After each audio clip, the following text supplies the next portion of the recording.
interested residents like you yourselves who make this community what it is and contribute to its ongoing success. I have earned a bachelor's degree from the University of South Florida. I have served the greater Leesburg area for the past 5 years as a tax preparer. I have lived in this community since 2004, and I think that it's a wonderful place to live. What makes this community so great? Stop and think about it. It's how the common grounds and the amenities are maintained. It is the way the rules and regulations are enforced. And who sees to these things? Yes, it is the board of directors. It is a very demanding volunteer position that requires each director to put the community ahead of their personal interest and requires each one to put in the time to fill the requirements of that position. You may ask, why are you running? The reason is purely selfish. I wish to maintain the property values in this community as high as possible so that my children can get the maximum value for my home.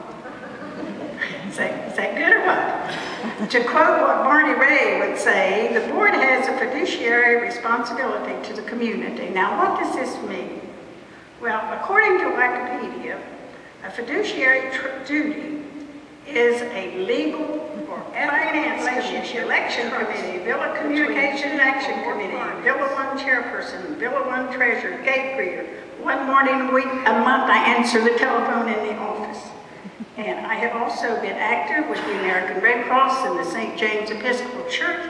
I am dedicated to serving this community, and once again, I thank you for your presence here this evening, and I made it.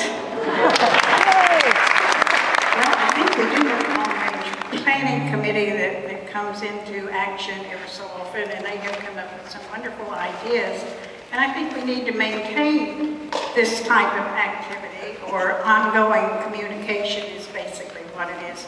We need to look forward to what the future brings for us, and yes, I am in favor of keeping volunteers committed to serve in the various committees that we have. We have 17 committees. Most of the time it takes 7 members, and you have to have a quorum of 4 in order to have any type of meeting. And so we're coming up very short there, and I don't know how we're going to encourage people. But I know that some of you have been on all of these committees and you are burned out. But how about recycling your bodies? We do that. That's because everybody wants to go at 7 o'clock in the morning. If you would go in the afternoon, you would probably find that you'd have the exercise room all to yourself. But anyway, we do this in turn with us the rest of the time. There's almost a parade in there every day when the two are there. They need the time to themselves, and I think it's a great thing around here. If anyone says we do away with the fountains, people go crazy. But we don't want to do away with the fountains, but we do need to find more efficient ways to operate them. Right now, our budget is about $25,000 a year for electricity, and that can only increase in the years to come. And I know that the maintenance committee has worked on this problem. It's not a problem, but the maintenance committee has worked on this position for a number of years, I believe, and they have not come up with a satisfactory recommendation yet, but I do have hopes that someday we will have less expense for the fountains. Thank you.